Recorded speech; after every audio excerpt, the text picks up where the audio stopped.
labadii socdaal ee ugu dambeeyay ee uu baxay madaxweynaha Soomaaliland Cabdiraxmaan Ciro ayaan wax natiijo ah oo la taaban karo laga gaadhin. waxaa jiray socdaallo ka horreeyay kuwaasi oo iyagana lagala kulmay tallaabooyin diblomaasiyadeed oo lama filaan ah.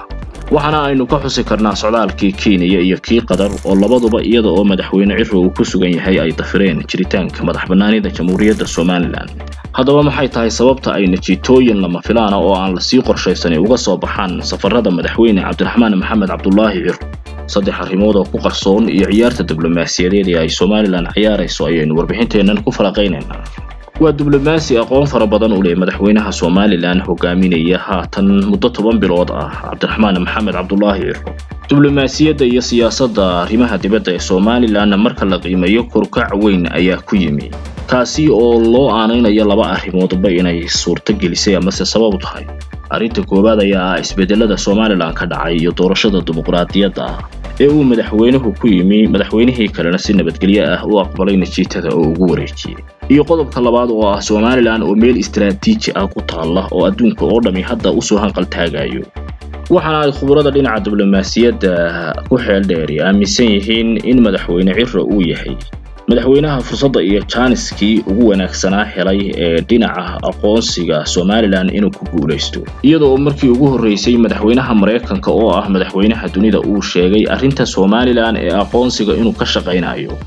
waxay ahayd tallaabo diblomaasiyadeed oo guul taariikhi ah u horseedaysa Soomaaliland, sidoo kalena cadowga Soomaaliland ku noqotay dhulgariir diblomaasiyadeed oo ay ilaa iyo haatan ka gamilaayeen. waana albaabka kaliya ee diblomaasiyadeed ee u furan marka laga reebo kan Imaaraadka. Soomaaliland wadanka Mareykanka oo haatan ay isugu geynayso xukuumadda Cabdiraxmaan Maxamed Cabdullaahi Ciro awoodeeda iyo ciyaarteeda diblomaasiyadeed sidii ay halkaasi uga gaari lahayd natiijo la taaban karo. socdaalkii ugu muddada dheeraa oo uu madaxweyne Ciro ku maqnaa 17 casho ayaa waxa uu ahaa kii wadanka Imaaraadka Carabta, inkastoo xukuumaddu aanay wax faahfaahin ah ka bixinin qorshayaasha ay ku guuleysatay iyo waxa ay ka wada hadlayeen wafdiga madaxweyne Ciro iyo wadanka Imaaraadku muddada intaasi leeg. waxa lagu warhelay madaxweynuhu inuu Imaaraadka u baxayo.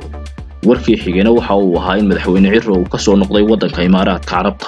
wax faahfaahin aan lagama helin iyadoo dadka qaar ay aaminsan yihiin inay tahay diblomaasiyadda madaxweyne Cabdiraxmaan Maxamed Cabdullaahi Ciro uu aqoonta u leeyahay, halka ay qaar kalena aaminsan yihiin guul iyo guul darro mid uu soo gaaray inaan cidi ogaan karin, oo ay ahayd inay warbixin ka siiso shacabka xukuumaddu wixii uu madaxweynuhu soo qabtay.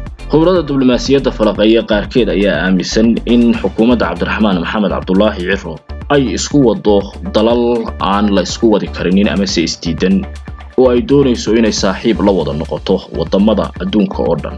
taasina uma suurto gasho diblomaasiyiinta maadaama oo wadan waliba uu cadow leeyahay iyo nasteex ay iska gaashaan buursadaan cid kasta oo cadow ku ah. arrinta koowaad ee si weyn ay khubarada dhinaca diblomaasiyadda u falaqaynayso ayaa ah ee ku duugan safarada madaxweynaha Soomaaliland Cabdiraxmaan Ciro inaanay ka gorgortamin wufuudda Soomaaliland sida loo soo dhaweynayo iyo meeqaamka lagu qaabilayo iyo waxa laga aaminsan yahay ee wadanka ay tagayaan uu kula macaamilayo. tanina waa mid keeni karta madaxweynaha oo ku sugan wadankaasi gudihiisa inuu dafiro jiritaanka Soomaaliland.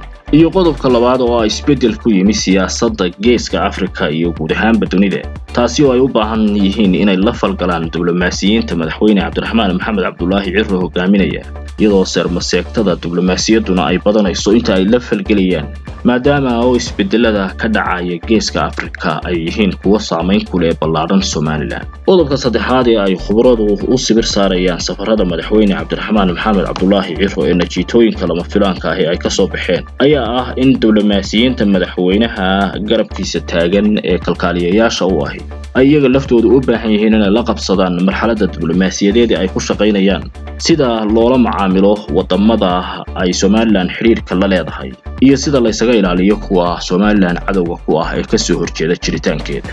taasina waqti ayay qaadanaysaa oo waxay u baahan tahay u samir iyo inay sii wadaan shaqadooda, iyagoo meelo badan ku guuleysan doona halka ay meelo kalena kala kulmayaan guul darro iyo wajigabax. ma jeceshahay barashada qur'aanka kariimka iyo culuumtiisa hab casri ah online adigoo jooga gurigaaga iyo goobtaada shaqada? haddaba dugsiga casriga ah ee Maka Islamic Online waxaad ka baran kartaa qur'aanka kariimka, higaada, luqadda carabiga iyo culuumta shareecada. isqoristu way socotaa, fadlan hore u gaadh wixii faahfaahina nagala soo xiriir +252 63477 956.